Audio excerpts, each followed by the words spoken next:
मेरा जो पिछला वीडियो बिल्कुल रिसेंट अभी मैंने अपलोड किया ज्योतिष के ऊपर, अब मैं उसी को कंटिन्यू करूंगी।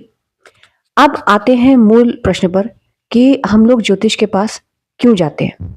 मैं अपना अनुभव साझा करूंगी आपके साथ, लेकिन उससे पहले मूल में क्या है जो मुझे लगता है मूल में वही काम कर रहा है। ईगो।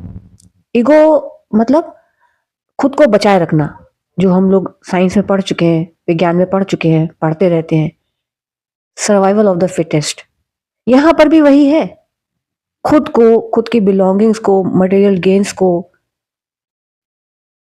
लिविंग नॉन लिविंग जो कुछ भी अपने अधिकार क्षेत्र में है उसको बचाए रखना, बनाए रखना, उस पर अपनी पकड़ मजबूत रखना, और जो मटेरियल गेन्स हैं उनको दिन दूना रात चौगुना बढ़ाना, उसकी इच्छा। यानी मूल में काम वही कर रहा है। भय, लालच, आकांक्षा, इच्छाएं, और सबके मूल में अहंकार जो सबसे मूल है। माया का खेल, माया का प्रभाव, यही सारी इच्छाएं, आकांक्षाएं, भय, लालच हम लोगों को इंसान से लेकर और भगवान और शैतान तक की यात्रा कराते हैं। इसी क्रम में ज्योतिष के पास भी लोग जाते हैं और ओझा जादू टोना के पास भी जाते हैं। काम तो वही कर रहा है। ईगो, भय, लालच, इच्छा, आकांक्षाएं, लालसाएं, संसार में आकर ये सब सामान्य है। और जो मान लीजिए अपने को नास्तिक भी कहते हैं, जैसा कि मैं पहले कह चुकी हूं कि मैं तो अपने आज तक के जीवन में कभी किसी नास्तिक से अभी तक मिली नहीं, लेकिन जो तथाकथित नास्तिक हैं वो भी कुछ ना कुछ तो करते हैं। मान लीजिए नास्तिक हैं और वो ज्योतिष और ऐसी विधाओं पर विश्वास नहीं करते, लेकिन जब बीमार होते हैं तो डॉक्टर के पास तो जाते हैं, विज्ञान पर तो विश्वास करते हैं। कहीं ना कहीं तो वो भी आसरा अपना ढूंढते ही हैं।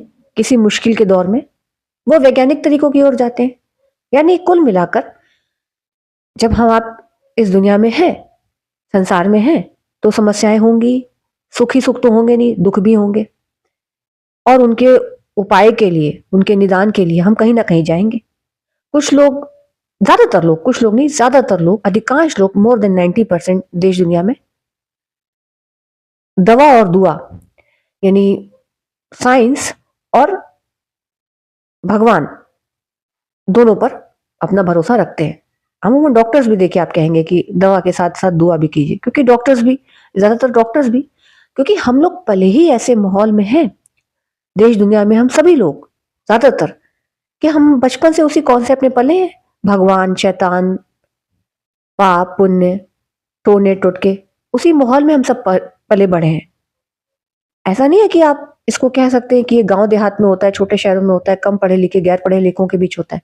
बहुत तथाकथित पढ़े लिखे लोग भी, बहुत सोफिस्टिकेटेड लोग भी, जितनी जितनी बढ़ती जाएगी धन दौलत समृद्धि संपन्नता ऐश्वर्य भोग, उनको बचाए रखने की, उनको बनाए रखने की, उन पर पकड़ बनाए रखने की इच्छा भी उससे डबल होती जाएगी, और उतना ही लोग भागेंगे। इसीलिए आप कहानियों में भी पढ़ेंगे, इतिहास में भी पढ़ेंगे कि राजा महाराजा नवाब बादशाह, ये भी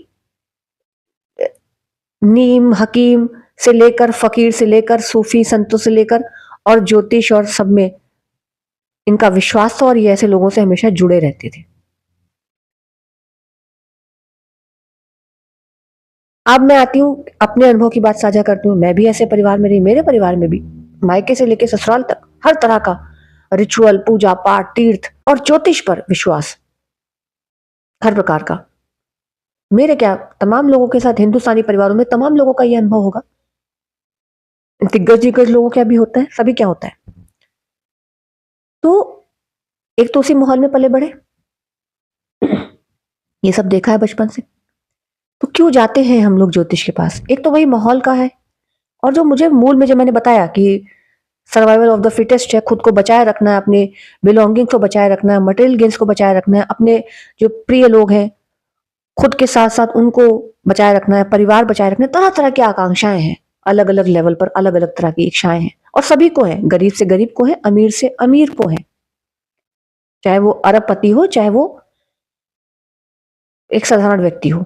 जिसकी जैसी पहुंच है, जैसी रीच है और जैसी क्षमता है, वो वैसा वैसे लोगों को अप्रोच करता है। अब मुझे लगता है कि क्यों भागते हैं, जैसे कोई ज्योतिष के पास भागता है, कोई मोटिवेशनल स्पीकर्स की तरफ भागता है, जिसकी आजकल बाढ़ आई हुई है।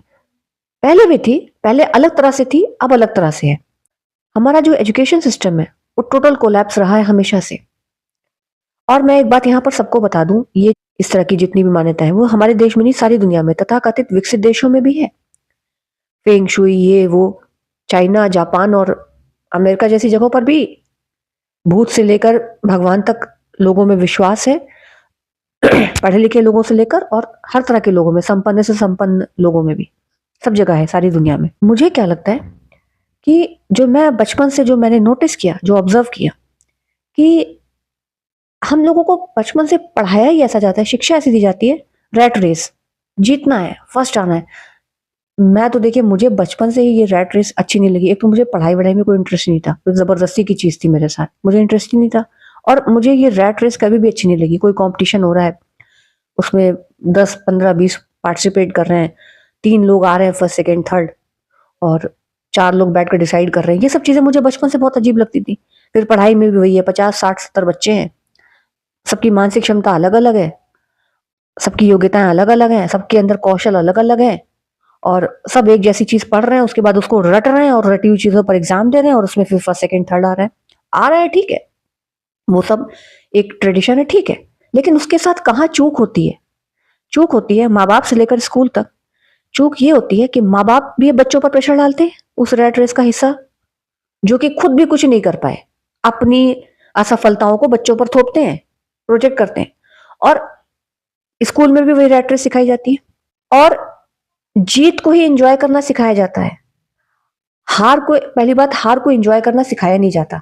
कहानियां भी पढ़ाई जाती हैं, देखिए आप स्कूलों में बेसिक प्राइमरी लेवल से जितनी भी कहानियां पढ़ाई जाती हैं, उसमें यही पढ़ाया जाता है, जीतो जीतो, stay positive stay positive. Miss कर गए हम लोग वहां पर कि पॉजिटिव के साथ निगेटिव आएगा ही आएगा। बचपन से ही बच्चों को आप मेंटली घर से लेकर और स्कूल तक प्रिपेयर करिए कि ये सुख दुख, लाभ हानि, जीत हार, ये दोनों साथ में आते हैं। सिखाया ही नहीं गया है कि जीत और हार दोनों एक बराबर है। कुछ है ही नहीं, न जीत में कुछ विशेष है, न हार में। ये चीज सिखाई नहीं जाती, बच्चों को मेंटली स्ट्रांग बनाया ही नहीं जाता। सिखाया तो बचपन से वही जाता है, जीतना। सारी कहानियां भी वैसी होती हैं। गीता का एक मूल कि अपना कर्म करो, और अपने हिस्से का जो कर्म है वो तुम नहीं भी करना चाहोगे तो करोगे ही। बाकी जो भी चीजें आ रही हैं उनमें तटस्थ रहो। तो मतलब ये नहीं है कि आनंद विहीन हो जाओ, समान रहना, यानी जीत में हार में सब में। घर में भी देखिए वही है, वही रैट रेस, माँ बाप की तरफ से वही प्रेशर। तो क्या होता है, और बच्चे माँ बाप को भी देखते हैं कि माँ बाप खुद भी प्रेशर हैंडल नहीं कर पा रहे हैं। हम लोग भी वही देखकर बड़े हुए, ज्योतिष के पास भाग रहे हैं, इसके पास, हम लोग ने भी वही सीखा। जैसे मैंने ये चेन तोड़ी कि भाई बहुत हुआ। हालांकि मैं मानती हूँ, देखिए जब हम लोग परेशान होते हैं तो हर दर पर सिर झुकाने को तैयार होते हैं, हर दर पर। यानी कोई ताबीज भी फूक कर दे दे तो बांध लेंगे परेशानी। लेकिन ये आता क्यों है? ये आता इसलिए है क्योंकि हम लोग को बचपन से परेशानियों को जीवन का अभिन्न हिस्सा है, ये सिखाया ही नहीं जाता। परेशानियां आएंगी, ये बिल्कुल ऑब्वियस है, पॉजिटिव के साथ नेगेटिव आएगा, ये बिल्कुल ऑब्वियस है, नेचुरल है। और दोनों ही सिचुएशन को कैसे हैंडल करना है ये सिखाया ही नहीं जाता। और खुद के माँ बाप भी हम लोग देखते हैं कि परेशानी में कभी इंसानों के पास, कभी इसके पास, इंसान से लेकर भगवान से, भगवान और भगवान से लेकर शैतान और भूत, इधर उधर मजारों से लेकर मंदिर तक भटकते रहते हैं। तो उनके साथ जो हुआ, चलिए हो चुका, उसको तो हम आप नहीं बदल सकते। लेकिन हम आप आज से, अभी से एक नई शुरुआत तो कर सकते हैं। तो जो ज्योतिष के पास जाना होता है वो यही है। परेशान है तो आदमी जाएगा ही, हर दर पे सर झुकाएगा, हर दर पर सर झुकाएगा। तो फिर मैं कह दूं, ज्योतिष विज्ञान है और बहुत गहन अध्ययन का विषय है। इसको अंधविश्वास का विषय मत बनाइए, जैसे लोगों ने बना दिया, ये तिलक लगा लो, नाभि पर ये लगा लो, ये लगा लो, वो लगा लो, ये सब बकवास है। मैं इसको नहीं मानती। लेकिन मैं ये भी नहीं कहूंगी कि मैं ज्योतिष को नकारूंगी, क्योंकि बिल्कुल मैं ऐसे परिवार में, ऐसे माहौल में पली बड़ी हूँ। खुद मुझे बहुत इंटरेस्ट था, मैंने खुद भी ज्योतिष पढ़ी है। अब मैं इन सब चीजों से हट गई हूँ।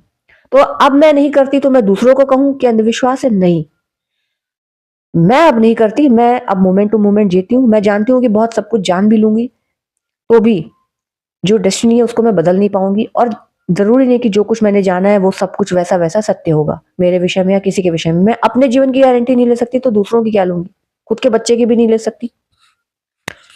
लेकिन ये अपना अनुभव, अपना ज्ञान है जो मैंने सीखा है, वो सिर्फ मैं आपके साथ साझा कर रही हूँ, क्योंकि मैं जा चुकी हूँ ज्योतिष, और मेरे परिवार में और पूरे खानदान में अभी भी लोग इन चीजों पर विश्वास करते हैं। मैं अब नहीं करती, तो जो मेरा अनुभव है मैंने साझा किया। अब आपको लगे, आपकी भी जब जागृति बढ़ेगी, जो लोग मानते हैं तो उनको भी समझ में धीरे धीरे चीजें आने लगेंगी। सबकी अपनी अपनी जर्नी होती है। लेकिन ज्योतिष के पास या किसी के पास क्यों जाते हैं हम लोग, उसका जो सबसे बड़ा रीजन है वो यही है, बचपन से वैसी ट्रेनिंग ही नहीं है, स्कूलों में प्राइमरी लेवल से सिखाया ही नहीं जाता, मानसिक स्वास्थ्य पर ध्यान ही नहीं दिया जाता, न परिवार में न स्कूल में, हर जगह। और अब तो लगता है मुझे ये बहुत बढ़ गया है, अब तो ओवर लिमिट हो गया है, इतना कंपटीशन, इतना छोटे छोटे बच्चे इतना प्रेशर में हैं। स्पोर्ट्स में भी, मैं कहती हूँ स्पोर्ट्स में भी हारना जीतना बहुत नॉर्मल होना चाहिए, हार भी बहुत नॉर्मल होनी चाहिए, जीत भी बहुत नॉर्मल होनी चाहिए, दोनों चीजों में बहुत इक्वल रहना सिखाना चाहिए। और ये स्कूलों में सिखाया जाएगा, या तो घर में सिखाएंगे माँ बाप, या फिर स्कूल में सिखाएंगे टीचर्स, और ये प्राइमरी लेवल से होना चाहिए। तो इससे होगा क्या कि जीत हार दोनों में हम सम रहेंगे।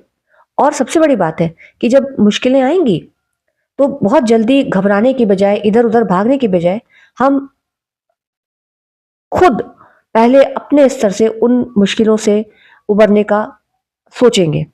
मैं ये नहीं कह रही हूं कि ज्योतिष के पास नहीं जाएंगे, मंदिर नहीं जाएंगे, जो आपके बिलीफ सिस्टम है वो ठीक है, लेकिन जो अंधों की तरह भागते हैं और किसी भी चक्कर में पड़ जाते हैं, कुछ भी करने को तैयार हो जाते हैं, पानी की तरह पैसे बहाते, इन चीजों से फिर हम लोग बचेंगे, अंधविश्वास से बचेंगे। ज्योतिष शास्त्र के अलावा, एस्ट्रोलॉजी के अलावा और भी विधाएं हैं, सामुद्रिक शास्त्र है, पामिस्ट्री है, हस्तरेखा, न्यूमरोलॉजी है, अंक शास्त्र। सामुद्रिक शास्त्र जिसमें चेहरा, मस्तक, शरीर के अंगों की बनावट, तिल, इसके ऊपर बहुत कुछ है। और ये सब भी मैं बचपन से जानती हूँ। मैंने कहा ना, मैं बचपन से घर परिवार से लेकर समाज तक ऐसे लोगों में उठना बैठना रहा कि हर तरह के लोगों के साथ उठना बैठना रहा। और बहुत लोगों की बहुत सी बातें मेरे और दूसरों के विषय में सही हुई, बहुत नहीं भी सही हुई, और बहुत कुछ उनका कहा हुआ जो था उससे ठीक उल्टा विपरीत भी हुआ, और कई बार सही भी हुआ। लेकिन मेरा जो हमेशा से आकर्षण रहा सबसे ज्यादा, वो ज्योतिष में रहा, क्योंकि वो मुझे एक साइंस की तरह लगता है। नक्षत्र हैं, ग्रह हैं, तारे हैं, उनकी गणना है, और पूरा एक विज्ञान है। हालांकि अब तो मैं ज्योतिष में भी अब मैं नहीं रहती हूँ। विज्ञान भी ये मानता है, और ये जान लीजिए दर्शन भी ये मानता है कि भूत, वर्तमान और भविष्य एक साथ एग्जिस्ट करते हैं। हमको आपको दिखाई नहीं देते, वो अलग बात है, लेकिन एक साथ ही एग्जिस्ट करते हैं तीनों, और प्रभाव भी डालते हैं। यानी सब कुछ वही जो मैंने एक बार कहा था, निश्चित होते हुए भी अनिश्चित है, और अनिश्चित होते हुए भी निश्चित है। जब तक घट ना जाए तब तक सब कुछ अनिश्चित है, और फिर भी निश्चित है, जो घटनाएं घटनी है वो होंगी, निश्चित हो चुका है। आप इसी तरह विज्ञान और दर्शन में जाएंगे तो संजोग की बात है। ऐसे बहुत लोग हैं जो कहते हैं सब कुछ संजोग का विषय है, ब्रह्मांड, हम सबका अस्तित्व में होना, सब कुछ संजोग का विषय है। मान लीजिए संजोग का भी विषय है, तो भी है तो निश्चित ही। किसके साथ क्या संजोग घट रहे हैं, ये अनिश्चित होकर भी निश्चित है, और निश्चित होकर भी अनिश्चित है। तो जो सामुद्रिक शास्त्र और ये सब, उनमें तो कभी मेरा बहुत विश्वास नहीं रहा, लेकिन सुनती थी, मजा आता था, बचपन में बड़ा मनोरंजक भी लगता था। ज्योतिष में अधिक मेरा रहा, अब तो मेरा ज्योतिष में भी। मैं अपनी बेटी के साथ डिस्कस करती हूँ, उसको बताती हूँ, लेकिन वो बहुत ही वैज्ञानिक और बहुत ही तार्किक सोच वाली बच्ची है। कुशल ज्योतिष जो है बहुत कम है, बहुत कम है। मोर देन 90%, 90% से अधिक फेक है। और ये सब जो है सामुद्रिक शास्त्र, ये सब आप जितना भी, इंक्लूडिंग मैं ज्योतिष को भी कह रही हूँ, एस्ट्रोलॉजी को भी, इस समय जितना भी आप देख रहे हैं, पहले भी था ऑफलाइन, पाखंड बहुत था, ऑनलाइन ये सब कुछ एम्पलीफाई हो गया है, कई गुना बढ़ गया है। 90% से अधिक फेक है। और बार बार मैं ये कहूंगी कि अगर माँ बाप इमोशनली और मेंटली खुद मजबूत होंगे, और स्कूल में प्राइमरी लेवल से बच्चों की इमोशनल और मेंटल हेल्थ पर ध्यान दिया जाएगा, उनको इमोशनली मेंटली मजबूत बनाया जाएगा, मानसिक स्वास्थ्य पर ध्यान दिया जाएगा, तो 100% तो इन चीजों से नहीं बचा जा सकता है। क्योंकि हम लोग इंसान हैं, हम और हमारे जब परेशान होंगे तो हम हर दर पर सर झुकाएंगे। तो 100% तो नहीं, लेकिन मैक्सिमम टू मैक्सिमम अंधविश्वास और पाखंड से बचा जा सकता है। और अंधविश्वास और पाखंड के चलते, या बहुत जल्दी जल्दी जो लोग अपना धैर्य खो देते हैं, उसके चलते जो हम लोग अपना बहुत नुकसान कर बैठते हैं, हमारे अपने बहुत अपना नुकसान कर बैठते हैं, उससे बचा जा सकता है। हमारे पुरखे कर चुके, माँ बाप कर चुके, उसको हम लोग नहीं बदल सकते। मैं हमेशा कहती हूँ हम लोग आज से अभी से नई शुरुआत कर सकते हैं। तो मैं ज्योतिष का विरोध नहीं कर रही हूँ, लेकिन मैं ज्योतिष या किसी भी विधा के नाम पर होने वाले पाखंड और अंधविश्वास का विरोध करती हूँ, जो मैं बचपन से देख रही हूँ, ऑफलाइन भी और अब तो ऑनलाइन, जो मैं कह रही हूँ कि कई गुना हो गया, और ये सब ऑफलाइन भी था। सहजता, लोगों को लगता है कि सरल होना सरलता में नहीं, सरल और सहज होना कठिनता में। और हम लोगों की एजुकेशन सिस्टम ऐसी है, घर से लेकर स्कूल तक सब जगह समाज में ऐसा माहौल है कि हम लोग अपनी सहजता से, बचपन से ट्रेनिंग के नाम पर सहजता से दूर कर दिए जाते हैं। मैंने मैंने कहा ना, मेरे साथ ऐसे बहुत से लोग, मेरे साथ के, मुझसे सीनियर, मुझसे जूनियर, हर चीज़ में पढ़ने में बहुत अच्छे, घर का माहौल बहुत अच्छा, लेकिन वो बच्चे बाहर से बहुत जेंटल, बहुत पोलाइट, बहुत हम्बल दिख रहे हैं, मगर अंदर उनकी ज्वालामुखी का ढेर, जबकि कह रहे हैं कि उनके घर में बहुत स्पिरिचुअल प्रैक्टिसेस हो रही है, बहुत रिलीजियस लोग हैं, बहुत स्पिरिचुअल है, उसके बावजूद ये हाल, क्योंकि घर के अंदर इम्पोज्ड मोरालिटी और इम्पोज्ड पीसफुल एनवायरनमेंट है, उसमें सहज कुछ नहीं है। इम्पोज्ड पॉजिटिविटी, इम्पोज्ड ये सब कुछ थोपा हुआ, जो कुछ भी सहज है उससे कट जाना, तो उसका जो आउटकम आएगा वो यही आएगा कि दिखने में बाहर से बच्चे सब तरह से सफलतम, हर तरह का सुख सुविधा उनको बचपन से मिला है, सब कुछ है, सारा काम उनका हो रहा है, सब कुछ हो रहा है, अच्छे से हो रहा है, सारा सब कुछ है, और सब कुछ होते हुए भी आप उनके साथ बात कर लीजिए, 10 मिनट बात कर लीजिए, 10 दिन की एनर्जी आपको अपनी ड्रेन महसूस होगी। दूसरों को ट्रिगर करते हैं ये, इतने हम्बल, इतने पोलाइट दिखने वाले लोग दूसरे शांत बैठे हुए लोगों को ट्रिगर कर देते हैं, और ये खुद बहुत शांत दिखते हैं, बहुत हम्बल दिखते हैं बाहर से, अंदर बहुत कोलाहल है, क्योंकि घर के अंदर जो है वो imposed morality, impose peaceful environment है, सहजता से कुछ नहीं आया है। मैं ये मानती हूँ कि 100% मैं आप हम लोग कोई इंडिपेंडेंट नहीं हो सकते, लेकिन मैक्सिमम टू मैक्सिमम तो हो सकते हैं। अंधविश्वास से बच सकते हैं, पाखंड से बच सकते हैं, ज्यादा तार्किक तो हो सकते हैं। एजुकेशन सिस्टम ऐसा हो, बच्चों के इमोशनल इंटेलिजेंस पर, उनके मानसिक स्वास्थ्य पर प्राइमरी लेवल से ध्यान दिया जाना चाहिए। और जहां तक बात है सामुद्रिक शास्त्र, हस्तरेखा विज्ञान और अंक शास्त्र की, न्यूमरोलॉजी में तो मेरा देखिए कभी भी यकीन नहीं रहा, अंक शास्त्र में मुझे कभी भी विश्वास नहीं रहा, कभी नहीं, नेवर। बाकी बचा अब हस्तरेखा विज्ञान, पामिस्ट्री और सामुद्रिक शास्त्र, तो उसके विषय में आपको एक बात, जो मैंने पहले भी एक वीडियो में बोला था, आपको इनमें से किसी भी विधा का कोई ज्ञान नहीं हो, किसी का भी नहीं, ना ज्योतिष का, ना सामुद्रिक शास्त्र का, किसी का नहीं, तो भी इस दुनिया में हर इंसान को, बच्चों से लेकर बूढ़ों तक, हर किसी को, हर व्यक्ति को इंट्यूशंस होते हैं, ऑफलाइन ऑनलाइन। हम सबके साथ सबका ये अनुभव होगा कि अनजान अनजान लोग ऑफलाइन ऑनलाइन हम लोगों से मिलते हैं और वो ऐसी बात कह देते हैं जो या तो हमारे विषय में सच होती है, या आगे मतलब पहले हो चुकी होती है पास्ट में, या कभी आगे जाकर सच होती है, और हम तब सोचते हैं यार उस इंसान ने उस दिन ये कहा था और ये बात सच हो गई। या कोई अनजान व्यक्ति मिलता है और वो कोई बात बोलता है और हम सोचते हैं यार, हमको ऐसा लगता है जैसे ये मेरे बारे में बात कर रहा है, क्योंकि ये मेरे पास से रिलेटेड है। ये तो बड़ी सामान्य घटना है, चमत्कारी है, ये बहुत बड़ा चमत्कार है, सबसे बड़ा चमत्कार है, और सबसे बड़ा चमत्कार होते हुए भी ये बिल्कुल सामान्यतम घटना है, नेचर की, नैसर्गिक है ये, और ये हर समय घट रही है। दुनिया में हर इंसान को इंट्यूशन होते हैं, चाहे उसको किसी विधा का कोई ज्ञान नहीं हो। हम लोग कहते नहीं है फलाने की जुबान बड़ी काली है, उन्होंने कुछ बोला हो गया, या फलाने की जुबान बड़ी अच्छी है, वो किसी को कुछ भी बोलते हैं, आशीर्वाद देते हैं, तो वो हो जाता है। ज्योतिष में इसके कारण है, लेकिन ये एक बड़ी सामान्य घटना है जो नैसर्गिक तौर पर हर समय घट रही है, हर किसी के साथ। अगले का कुछ बोलना संजोग था, आपके साथ वो चीज होनी है तो होगी, वो बोलता या नहीं बोलता, तो भी जो चीज होनी है वो होगी। ये बिल्कुल सामान्य, हर किसी को इंट्यूशन होते हैं। अब ये अपनी अपनी जागृति पर निर्भर करता है, कौन कितनी जागृति में रहता है, कितना अवेयर है। पर्सन टू पर्सन इंडिविजुअल, ये person to person individually differ करता है कि तमाम लोग हैं उनको इंट्यूशन होते हैं, लेकिन वो समझ ही नहीं पाते कि उनको जो इंट्यूशन हो रहे हैं, उसके चलते जो बेचैनी हो रही है वो क्यों हो रही है। जिनकी जागृति बढ़ती जाती है वो ज्यादा क्लियर देखने लगते हैं, और कई लोगों के साथ तो एकदम अचानक से होता है, उन्हें अनजान अनजान लोगों के साथ अजीब सी उनको फीलिंग महसूस होती है, अनजान अनजान लोगों को लेकर, अनजान जगहों को लेकर उन्हें इंट्यूशंस होते हैं। कभी वो समझ पाते हैं, ज्यादातर वो समझ नहीं पाते। लेकिन ये बिल्कुल सामान्य घटना है और ये हर समय नैसर्गिक तौर पर घट रही है, बिल्कुल सामान्यतम घटना है। सबसे बड़ा चमत्कार होकर भी नेचर के लिए सामान्यतम और हर समय घट रही है। हर किसी को इंट्यूशंस होते हैं, जानवरों को होते हैं, और आप जानते हैं कि जानवरों को होने वाले इंट्यूशन हमसे आपसे कहीं ज्यादा तेज और ज्यादा होते हैं। जानवरों ने तो कोई शास्त्र नहीं पढ़ा है, लेकिन उनके इंट्यूशंस हमसे आपसे भी कहीं ज्यादा तेज होते हैं। बहुत आगे हैं इंट्यूशन के मामले में दुनिया के सारे जानवर हमसे आपसे। तो ये बिल्कुल सामान्य घटना है। तो तार्किक होना मुझे लगता है समय की मांग है, क्योंकि तर्क है तो अर्थ है, अन्यथा सब व्यर्थ है।